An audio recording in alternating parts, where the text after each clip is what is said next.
Amados irmãos, queridos amigos, amadas irmãs e amigas em Jesus Cristo, vai tudo bem contigo? Vai tudo bem com a tua casa? Que a graça maravilhosa de Jesus Cristo, o grande amor de Deus e a comunhão do Espírito Santo esteja em você e esteja também em toda a tua família. Amados, muito obrigado por se inscrever nesse canal, muito obrigado pelos likes, muito obrigado por assistir minhas mensagens até o final. Compartilha com teus amigos, se inscreve no canal, deixa o like e, acima de tudo, comenta os vídeos.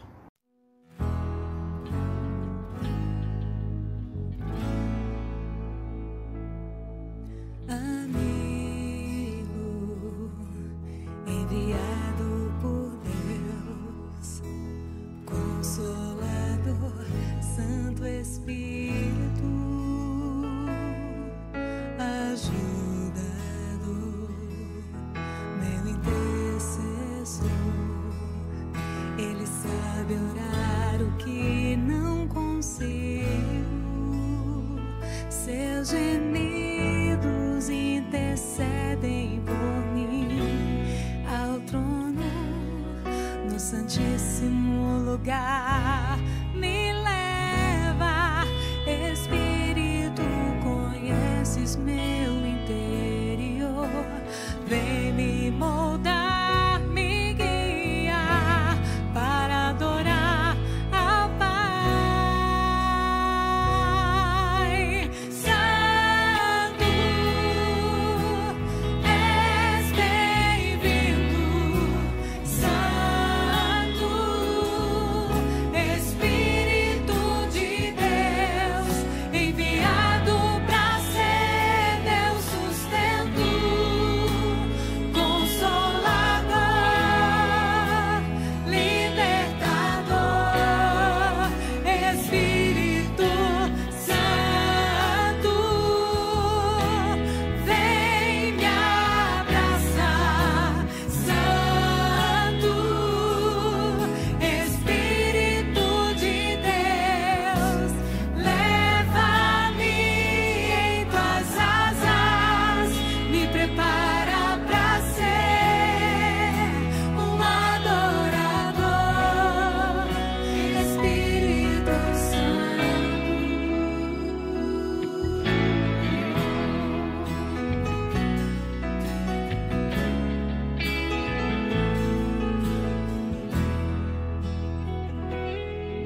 Amigo enviado por Deus, Consolador, Santo Espírito, ajudador, meu intercessor. Ele sabe orar o que não consigo. Seus gemidos intercedem por mim ao trono, no santíssimo lugar. Me leva, Espírito, conheces meu interior. Vem me moldar, me guiar para adorar ao Pai.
Jesus.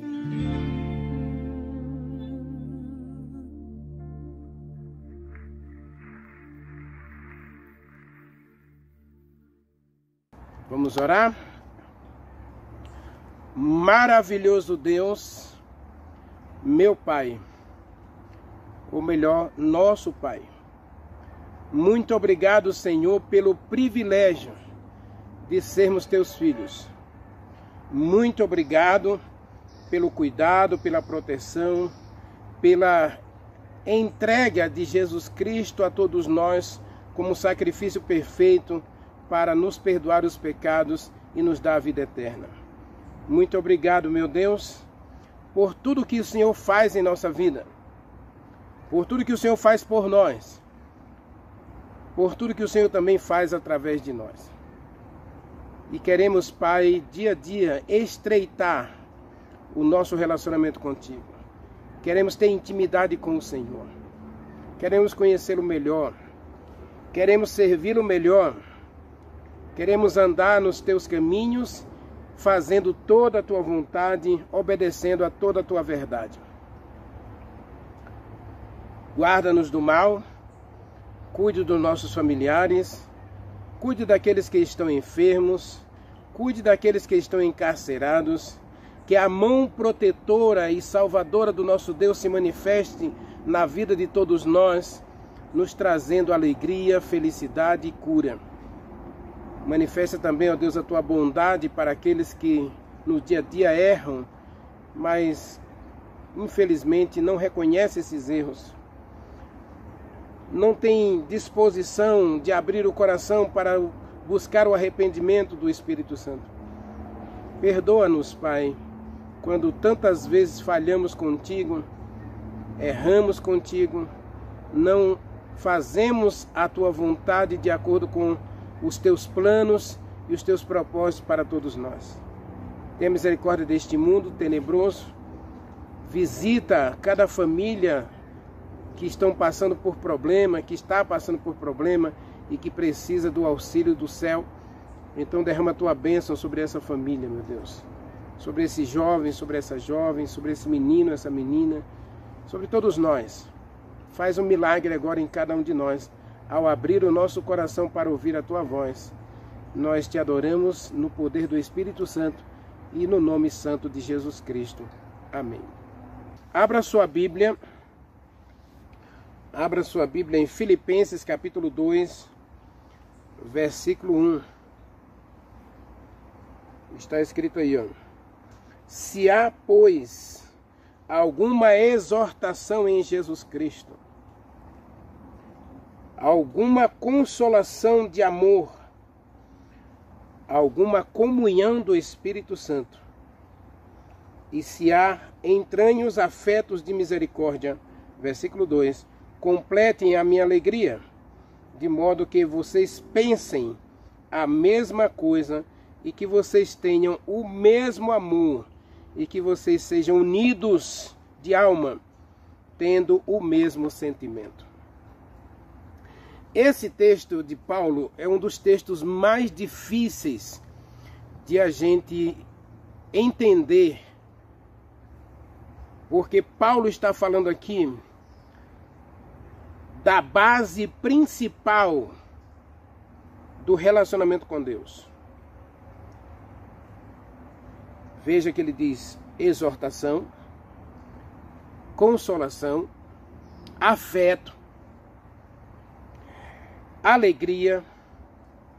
Então, tudo isso se resume numa palavra: amor. Veja que ele fala aí a expressão amor 2 vezes. Se eu não estou enganado, 2 ou 3 vezes.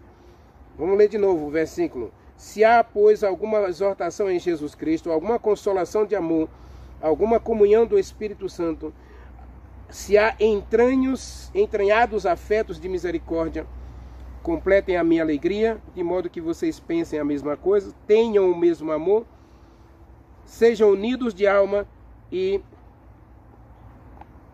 tenham o mesmo sentimento. Eu vou começar pelo final aqui, porque essa questão de sentimento é uma questão que tem mexido com muita gente e tem, digamos assim, feito muitas divisões, tem feito muitas divisões no meio da igreja. Porque, afinal de contas, o que Paulo está dizendo aqui? Que eu devo ter o mesmo sentimento de todos os irmãos da igreja. Mas que sentimento é este? É aquele sentimento em que eu penso que eu tenho que, digamos assim, gostar do que todo mundo gosta, fazer o que todo mundo faz, pensar o que todo mundo pensa, falar o que todo mundo fala. Não é esse tipo de sentimento que Paulo está falando aqui. Se a gente continuar lendo o capítulo 2 de Filipenses, e aqui também é uma continuação do capítulo 1, verso 27, Paulo apresenta essa questão desse sentimento. Ele diz assim, ó, acima de tudo, vivam de modo digno do Evangelho. Então, que sentimento Paulo está expressando em Filipenses capítulo 2? O sentimento aqui é, você tem que sentir o que todo mundo sente no sentido do Evangelho. O Evangelho é a verdade, é a boa notícia de Deus para todo ser humano. Então eu não devo ter nenhum sentimento contrário à proposta que Deus fez no Evangelho. Nenhum sentimento. Vamos ilustrar, vamos pensar numa história da seguinte maneira. Você aceitou o Evangelho. Como foi que você aceitou o Evangelho?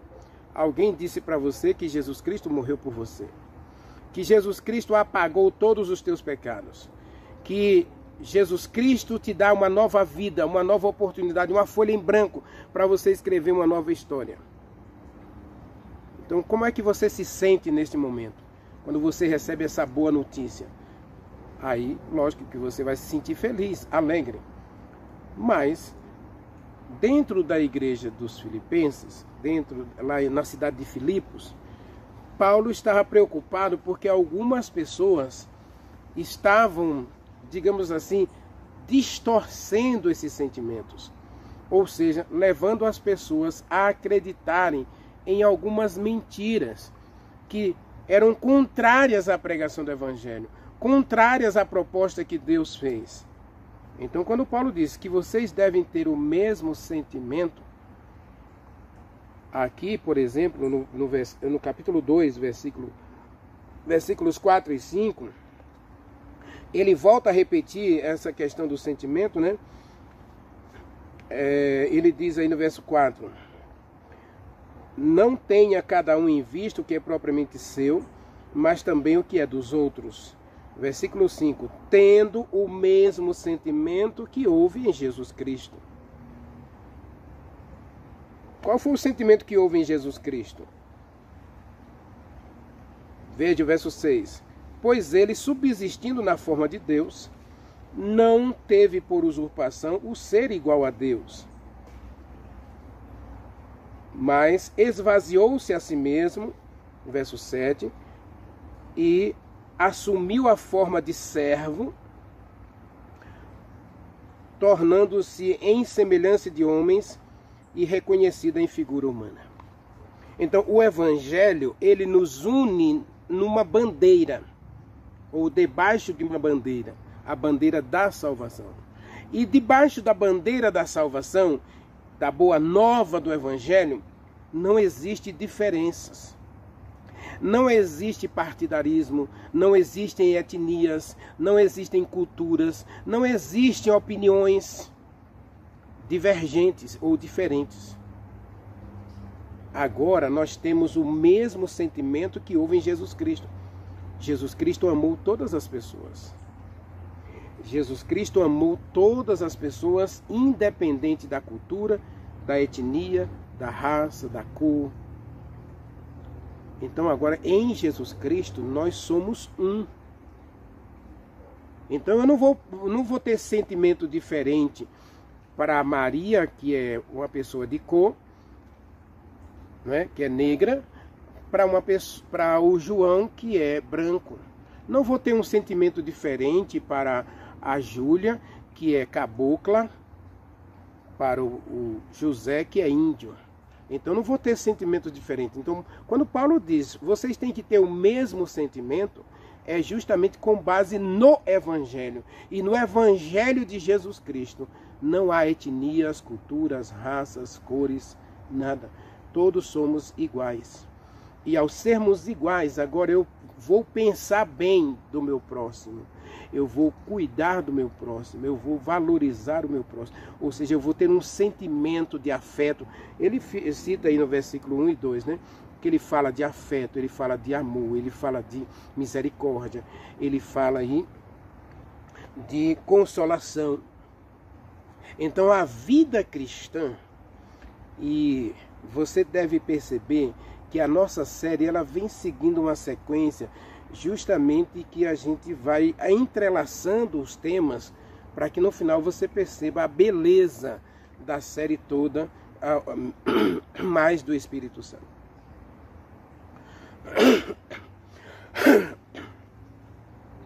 Você e eu vamos percebendo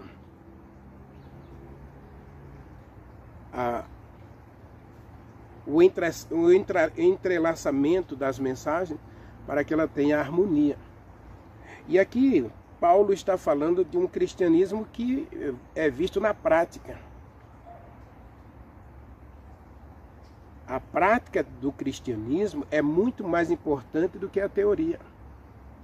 Quando você vai à igreja e você ouve um belo sermão, né, uma boa mensagem, uma boa palestra, aí você vai para casa. O que você faz dessa mensagem? O que você faz dessa palestra? O que você faz desse sermão? Então aí Paulo está falando aqui de um cristão, verso 27, né, que eles devem viver do modo digno do Evangelho de Jesus Cristo, para que, indo ou não, Paulo vê-los, Paulo ouça que eles estão firmes em um só espírito, com uma só alma, lutando juntos pela fé do Evangelho. Judas falou da fé santíssima, que a gente tem que edificar a fé. E aqui, observe que tanto Paulo quanto Judas, ele apresenta uma religião coletiva, onde você não visa seus próprios interesses, você visa o bem de todos. Você luta e trabalha pelo bem de todos. E aqui, essas duas expressões aqui que a gente precisa entender sobre essa questão de sentimento. Primeiro, é que estão unidos e depois estão fazendo tudo junto. Isso é esse tipo de sentimento que Paulo está falando. Um sentimento em que eu vejo a igreja como um todo, como uma comunidade. E agora eu não vou criar barreiras para os relacionamentos. Quando eu comecei essa mensagem dizendo que esse texto é difícil de compreender, por quê?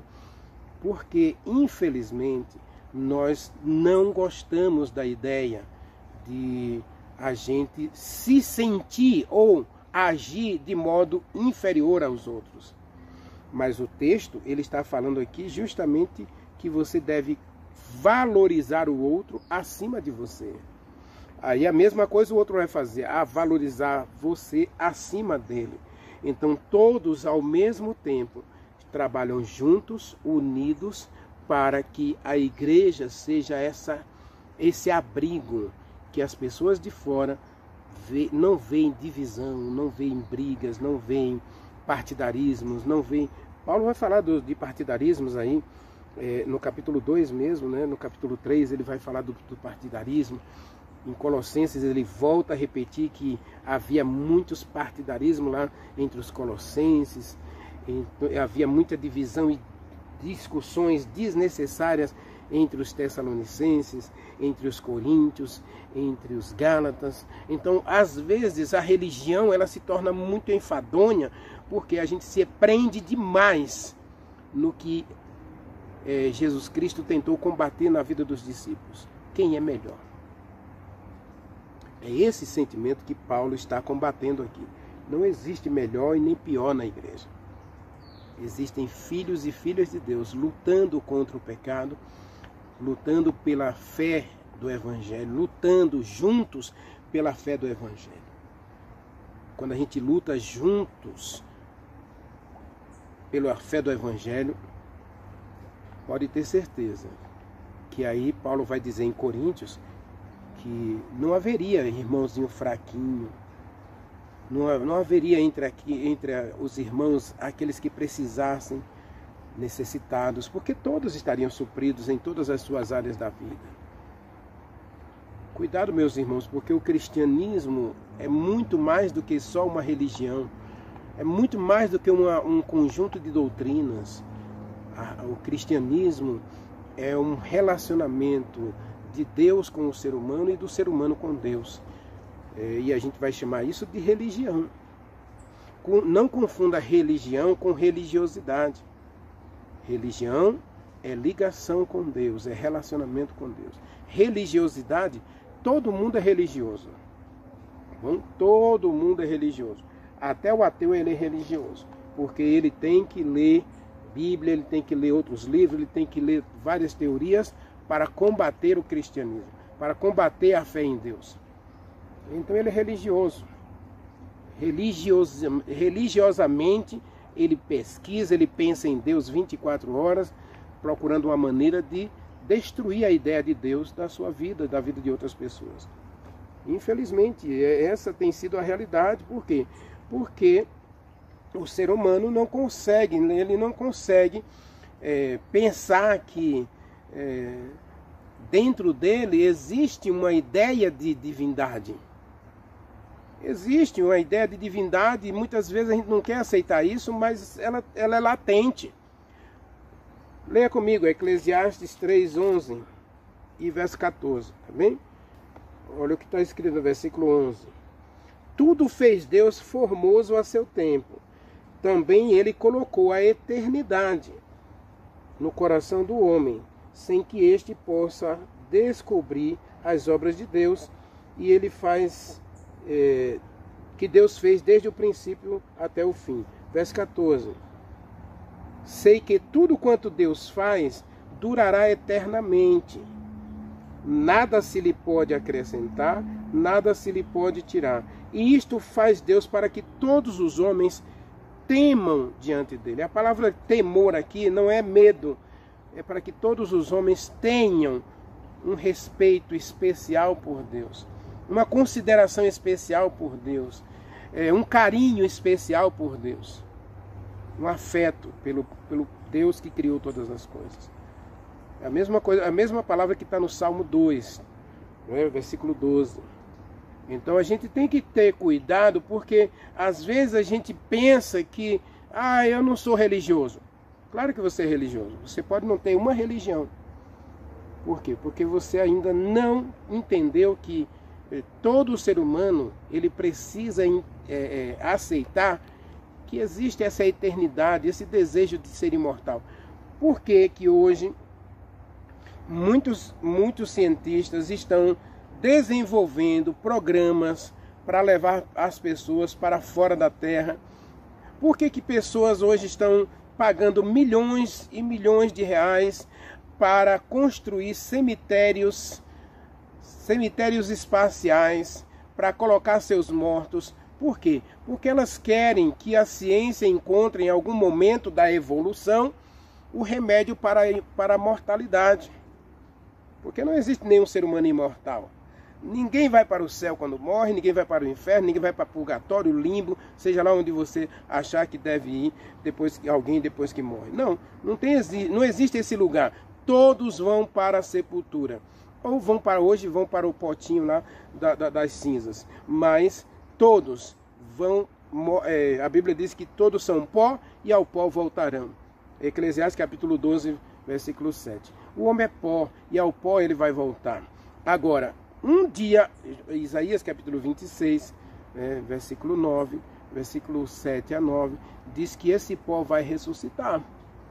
O pó que um dia se transformou em um ser humano, Deus transformou em um ser humano, criou com suas próprias mãos, esse pó vai ressuscitar para poder prestar contas do que fez aqui durante a sua vida. E aí, Jesus Cristo vai dizer que vão ressuscitar para a vida eterna, João capítulo 5, verso 28, e outros vão ressuscitar para a morte e condenação eterna, João capítulo 5, verso 29, e Daniel capítulo 12, versículos 2 e 3. O destino do ser humano é eternidade ou perdição. Ou é salvação ou é perdição. Não existe outro destino para o ser humano e ninguém recebe recompensa na morte. Todos receberão recompensa na ressurreição ou na vida. Quando Jesus Cristo vier a segunda vez, quem estiver vivo e estiver salvo vai ser trasladado para morar com ele no céu durante 1000 anos. Quem estiver vivo e vir Jesus Cristo, mas não está salvo, vai morrer a morte física. Depois de 1000 anos, ele ressuscita de novo para receber a morte eterna. Então, só existem essas duas questões. Então, todo ser humano, ele tem religiosidade. Ele pode não ter uma religião. Ele pode não ter um relacionamento com Deus. E Paulo está se dirigindo aos filipenses para que eles tenham o mesmo sentimento que houve em Jesus Cristo. Porque Jesus Cristo se esvaziou a si mesmo, tomou a forma de servo. Alguém que viveu e trabalhou em favor da felicidade e o bem dos outros. Assim deve ser o nosso sentimento. Eu vou viver para os outros, não vou viver para mim mesmo. Eu não vou ser egoísta. O que Paulo está combatendo em Filipenses capítulo 2 é justamente a religião egoísta e a religião individualista. Gente, eu fico muito triste quando as pessoas dizem que religião é individual. Não, religião já a palavra religião já está na ideia de coletivo.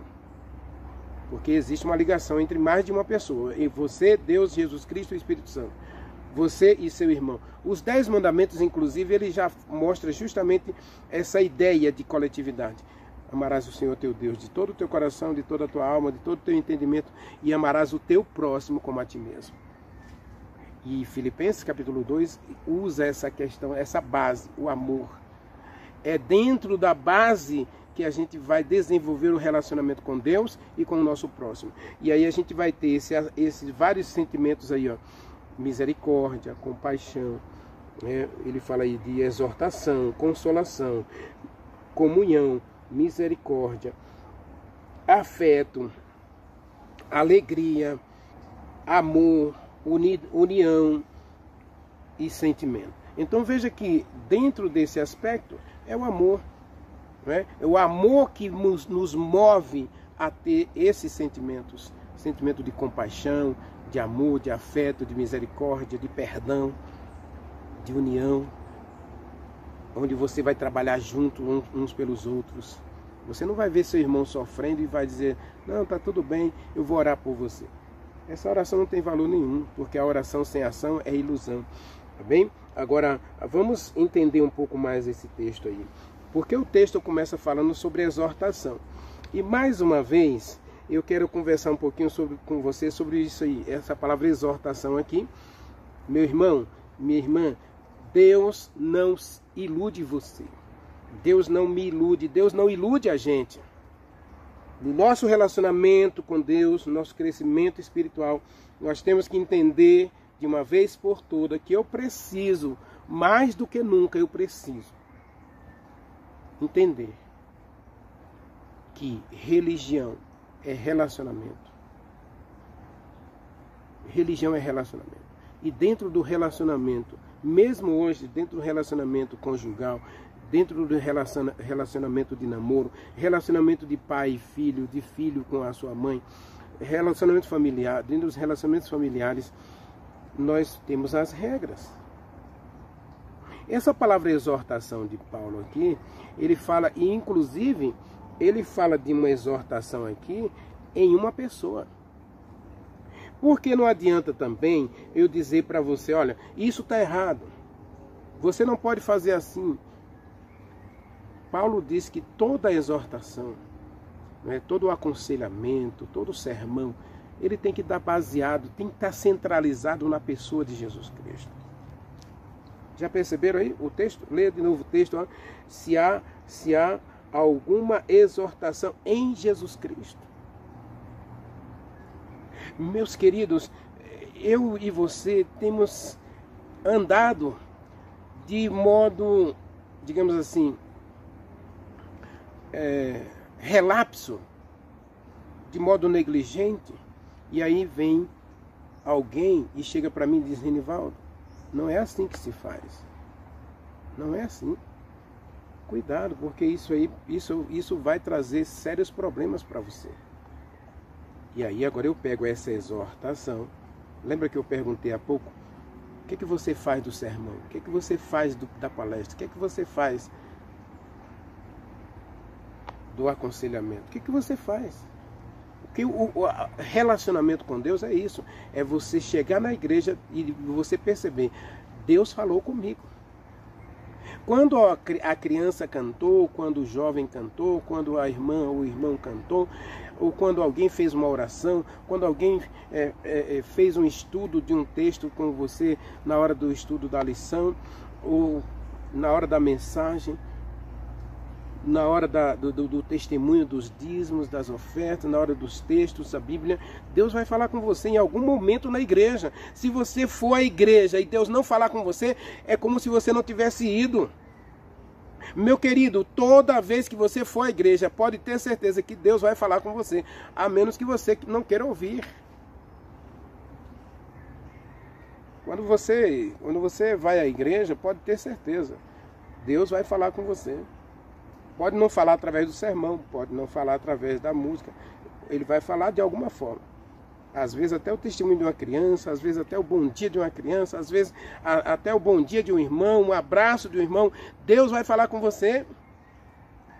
E ao falar com você, o que você vai fazer? Essa é a questão. Por isso que a Bíblia, toda vez que ela diz: quem tem ouvidos, ouça, é justamente isso. Se você ouviu, a palavra ouça agora é: o que você vai fazer? Já que você ouviu, o que você vai fazer com o que você ouviu? É como se Jesus Cristo, Deus e o Espírito Santo estivessem dizendo o seguinte: já que você está ouvindo a minha voz, o que você vai fazer agora? Você vai dar ouvidos ao que eu falei? Você vai prestar atenção? Você vai praticar o que eu estou pedindo? Você vai mudar o que eu estou pedindo para você mudar? Qual é o resultado da exortação? Porque Deus quer falar e ele continua falando, agora ele continua falando e às vezes está sendo como um eco. Está produzindo, está se repetindo a voz. Toda vez que a gente vai à igreja, a gente fica repetindo a mesma coisa e Deus está falando a mesma coisa o tempo todo e você não quer ouvir, não quer obedecer, não quer mudar. Agora, nenhuma mudança na tua vida, na minha vida, na nossa vida deve acontecer sem que você tenha um encontro pessoal com Jesus Cristo. Toda mudança é necessária na vida cristã, agora ela tem que ser pautada, centralizada em Jesus Cristo. Inclusive, eu costumo dizer o seguinte: se a gente tirar Jesus Cristo da religião, a igreja vira um clube social. Hoje existem várias associações, né? Existem vários sindicatos, grupos familiares. Então, na igreja, tire Jesus Cristo. Aí vai sobrar sábado, vai sobrar dízimo, vai sobrar roupa, vai sobrar alimentos, vai sobrar isso, aquilo. Aí as pessoas vão começar a cobrar uns dos outros. Não, porque isso é pecado, isso é aquilo, é pecado. Quem faz isso não vai para o céu, quem faz isso não vai para o céu, quem vai... Se você analisar a carta de Paulo aos Coríntios, Paulo vai dizer justamente sobre isso. No capítulo 3 ele diz: eu sou de Apolo, eu sou de Paulo, eu sou de Pedro, E Paulo diz assim: gente, a gente devia ser de Jesus Cristo. Aí você já ouviu, a minha igreja, né? Então não é minha igreja, ou se é sua, Então Jesus Cristo não é o líder dessa igreja. Ele não é o Senhor dessa igreja. Eu não tenho igreja. A igreja é de Jesus Cristo e eu faço parte da igreja de Jesus Cristo.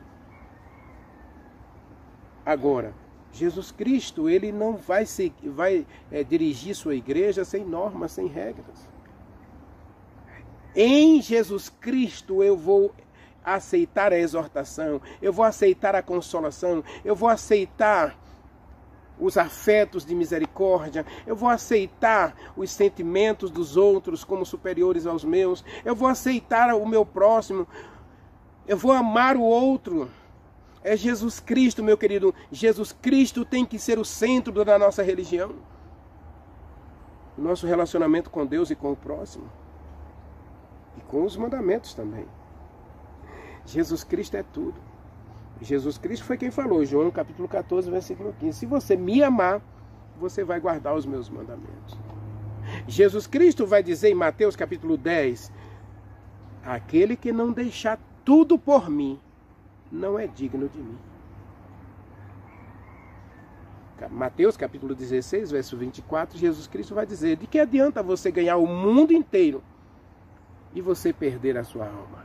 Mas no versículo 26, ele diz que se você quiser ganhar a vida, você tem que perder a vida. Você tem que morrer para você poder viver eternamente.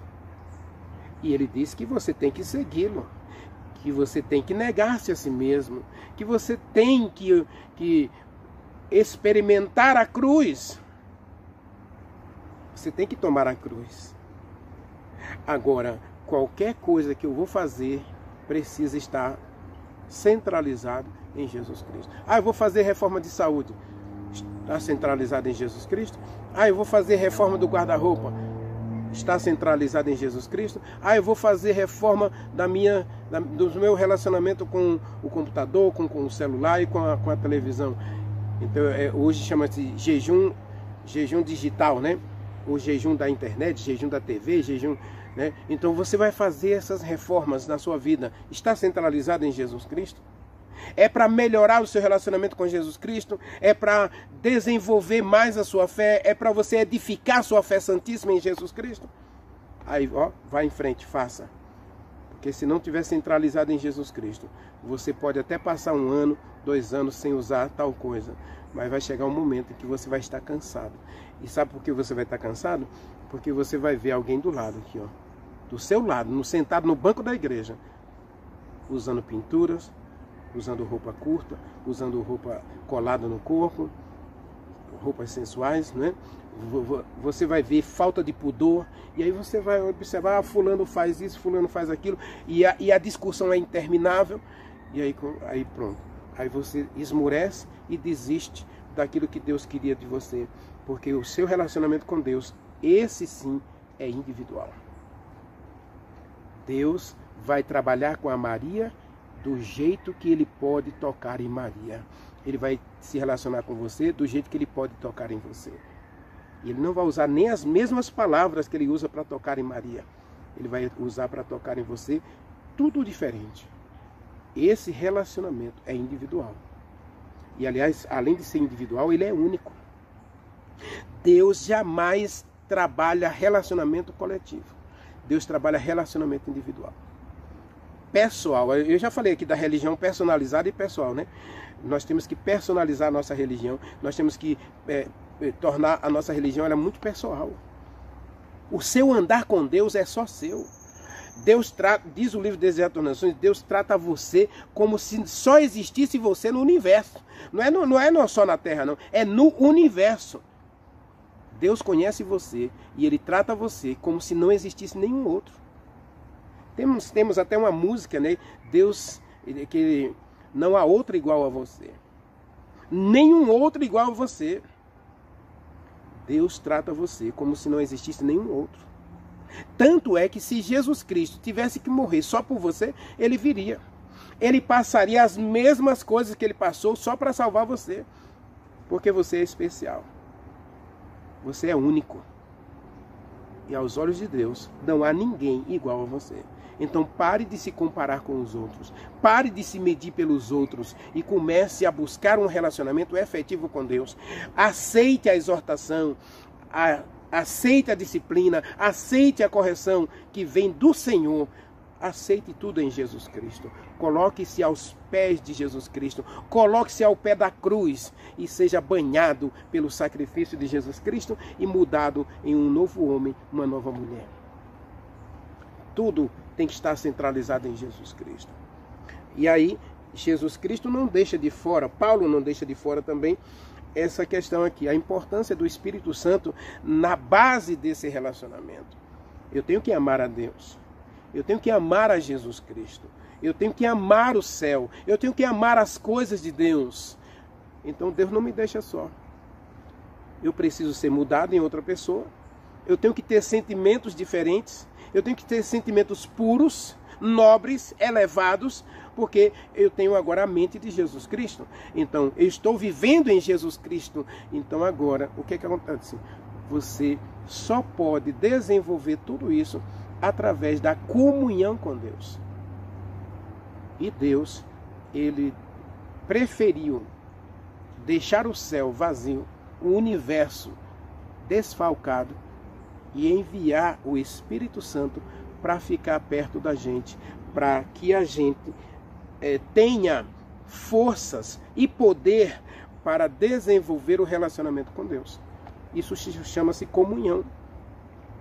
Na comunhão, a gente vai ver na próxima mensagem também, lá em 2 Coríntios, capítulo 13, verso 13, né, que lá diz: a graça do Senhor Jesus Cristo, o amor de Deus e a comunhão do Espírito Santo esteja em você, esteja com você.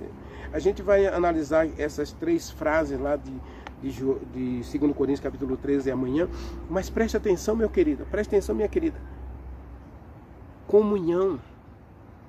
Eu já disse que religião é relacionamento. Salvação é relacionamento. Agora, eu preciso melhorar o meu relacionamento com Deus. E eu não posso fazer isso. Eu não consigo fazer isso. Porque eu tenho hábitos arraigados, eu tenho sentimentos arraigados, eu tenho problemas sérios na minha visão, no meu olfato, na minha audição, no meu olfato, no meu paladar. Eu tenho problemas sérios. E agora o Espírito Santo vem fazer uma cirurgia radical em mim. Ele vem transformar totalmente a minha vida. Então ele precisa passar tempo comigo. Ele precisa me ensinar. Lembra de Neemias capítulo 9, verso 20? Que Deus nos deu bom Espírito Santo para nos ensinar. Também no Salmo 143, versículo 10, diz que Deus nos dá o Espírito Santo para nos guiar. Como que o Espírito Santo vai me ensinar? Como é que ele vai me guiar? Como é que ele vai me adotar como filho de Deus se eu não aceito a exortação? E como é que eu vou aceitar a exortação por mim mesmo? Como é que eu vou fazer reformas na minha vida? Como é que eu vou fazer mudanças radicais na minha vida, que eu preciso fazer essas mudanças radicais, e elas são radicais mesmo? Jesus Cristo chegou a falar de arrancar a mão, arrancar o pé, arrancar o olho. Ele falou de uma cruz que eu tenho que carregar. Ele falou de um eu que eu tenho que matar. Jesus Cristo foi muito radical, porque religião é relacionamento com Deus, e relacionamento precisa ser aperfeiçoado. Então agora vem o bom Espírito Santo para manter comunhão conosco. E a palavra comunhão aqui, meu querido, é a mesma coisa do relacionamento conjugal. O homem ter um tempo para a sua esposa.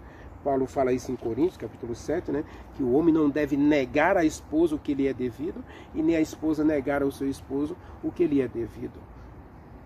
Ele não é independente, ela também não é independente, ele não manda mais no corpo dele, quem manda é a esposa, ela não manda mais no seu corpo, quem manda é o marido. Então há uma comunhão, há um casamento, há uma ligação, há um relacionamento. E esse relacionamento ele é pautado na comunicação. E você sabe que a palavra comunicação ela é um diálogo aberto de ida e volta.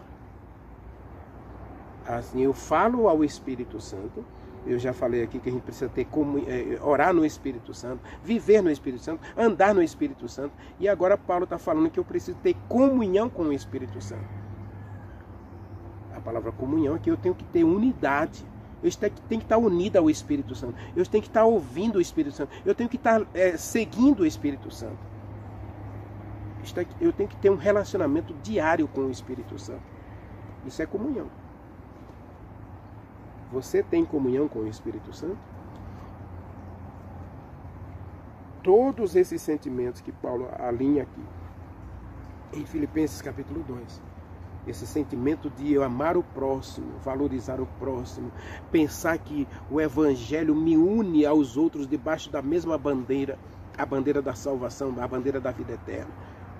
E aí não há agora lugar para o preconceito, não há lugar para a divisão, não há lugar para a desunião, não há lugar para as picuinhas, não há lugar para as fofocas, há lugar para um sentimento, o sentimento de amor, de afeto, de misericórdia, de compaixão, de unidade e de união. Nós somos diversos, pensamos de modo diferente, agimos de modo diferente, mas estamos unidos debaixo da mesma bandeira, a bandeira da salvação em Jesus Cristo, do Evangelho de Jesus Cristo. Estamos trabalhando juntos pela salvação dos outros. Isso é comunhão. E Paulo está pedindo, está clamando para que os filipenses desenvolvam esse sentimento, o sentimento de comunhão com o Espírito Santo. Desenvolvam essa rotina, esse hábito da comunhão com o Espírito Santo. Se após alguma exortação em Jesus Cristo, alguma consolação de amor, alguma comunhão do Espírito Santo. Já pensaram nisso? Sentimento é o que Deus planejou, o Evangelho, a boa notícia. Tudo que eu for fazer deve estar pautado e centralizado em Jesus Cristo. E agora, centralizado em Jesus Cristo, através da comunhão com o Espírito Santo. É através do Espírito Santo que eu vou poder amar, vou poder ter misericórdia, compaixão, me unir aos outros, valorizar o outro, exaltar o meu próximo, ter um sentimento de que ele é importante. E eu, aliás, o principal sentimento aqui é o sentimento de servo. Eu vou viver para servir o outro. Você quer permitir ao Espírito Santo ensinar você, guiar você e levar você a esse momento de crescimento espiritual? A comunhão com o Espírito Santo. Deseja você ter comunhão diária com o Espírito Santo? Permitindo a Ele exortar você, ensinar você, guiar você e transformar você? Ore comigo. Maravilhoso Deus, meu Pai, Criador dos céus e da terra. Muito obrigado, Senhor, porque o Senhor nunca nos deixou só. E, aliás, o Senhor nos trata de modo tão especial que nós somos únicos aos olhos do Senhor. Muito obrigado, Pai. E hoje nós te pedimos que o Espírito Santo não desista da gente ainda, mas que Ele faça uma reforma completa em nosso coração e nos dê a alegria de viver esse sentimento do Evangelho e trabalharmos juntos pela salvação de outros, pela edificação do Evangelho no coração de todos nós. Salva-nos, Pai, abençoa-nos e ajuda-nos, ó Deus, dá-nos coragem para separar tempo diário para estar em comunhão com o Espírito Santo, lendo a Tua Palavra, orando e também ouvindo a Tua Palavra, ouvindo o Senhor falar conosco. Dá-nos a alegria da Tua salvação e do Teu perdão. Nós oramos e Te agradecemos em nome de Jesus Cristo. Amém.